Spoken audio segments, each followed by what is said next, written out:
Hello everyone, it's me, Mr. Plinkett, and I just saw Star Trek Into Darkness. My God, Bones. What have I done? So is this movie homage, fan service, or just blatantly stealing ideas from all of Star Trek? Let's take a look, shall we? Caution, spoilers ahead. Why do I care? 'Cause fuck you. Number 1, similarities to The Wrath of Khan. Now this is obvious, but was this movie a remake of The Wrath of Khan? I don't know. But here in this movie we had Khan, 2 Starfleet ships squaring off against each other. Kirk and/or Spock sacrificed themselves to save the ship by going inside of a radiation chamber. Carol Marcus is there, but this time she's some kind of fucking weapons expert. The original Carol Marcus had a torpedo too, but she used it for science. And she never stood around in her underwear either. Thank God.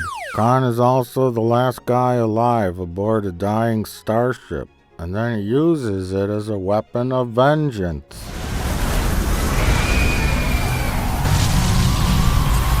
I guess that's why they called it the USS Vengeance. You have the famous Khan scream by Captain Kirk.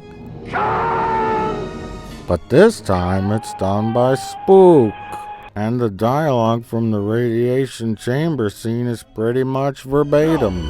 You'll flood the whole compartment. He'll die. He's dead already. What does verbatim mean? It means you have to go back to school. Number 2, other stuff taken from Star Trek. This movie is filled with ripoffs, references.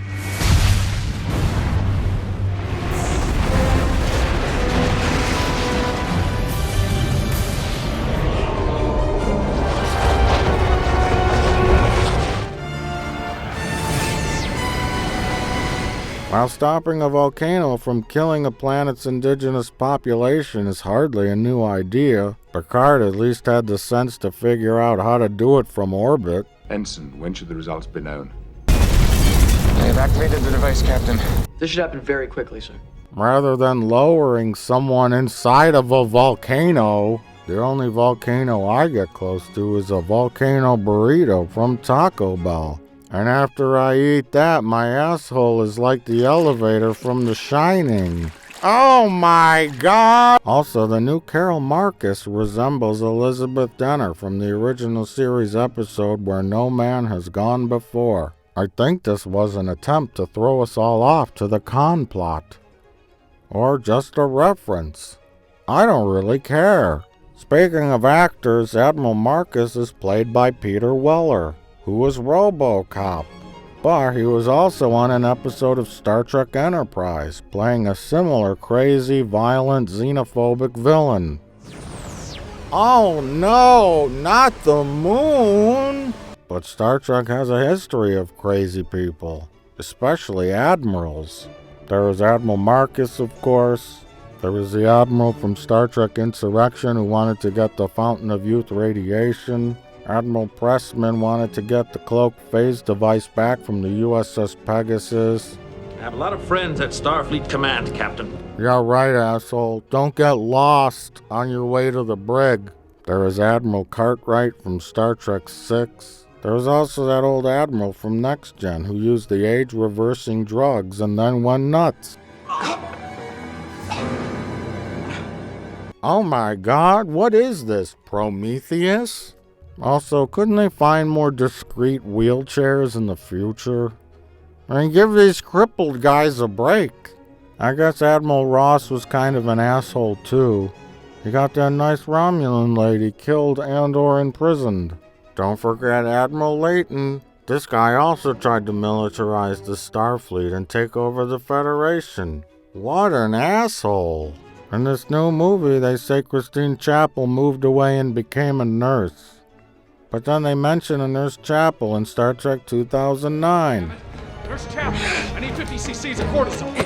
Jesus Christ, they can't even remember their own references. The USS Vengeance has a transwarp drive. just like the USS Excelsior had in Star Trek III.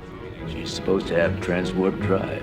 Scotty sabotages the Vengeance, just like Scotty sabotaged the Excelsior in Star Trek III. I took them out of her main transwarp computer drive. There's also a plot involving Section 31, a clandestine Starfleet organization first introduced in Deep Space Nine. Doctor, would you care to assist me in performing surgery on a torpedo? Bones also performed surgery on a photon torpedo in Star Trek VI. I'd give real money if he'd shut up. When they show Kronos, we see Praxis, the Klingon moon, which blew up in Star Trek VI. The flying from ship to ship thing was pretty cool, huh? Well, it already happened in Star Trek Nemesis. Data flies through the debris field and heads on over to Shinzon's ship through space. Is anyone getting tired of big, evil ships? And Harry Kim was the first to transport a torpedo over to another ship and then detonate it from the inside. Ah, Harry Kim. What a memorable character. Speaking of Voyager, there's also a scene in Voyager where a bunch of Kazon leaders were duped into meeting in a room next to a window so that a ship could fly up to that window and assassinate everyone with laser blasts.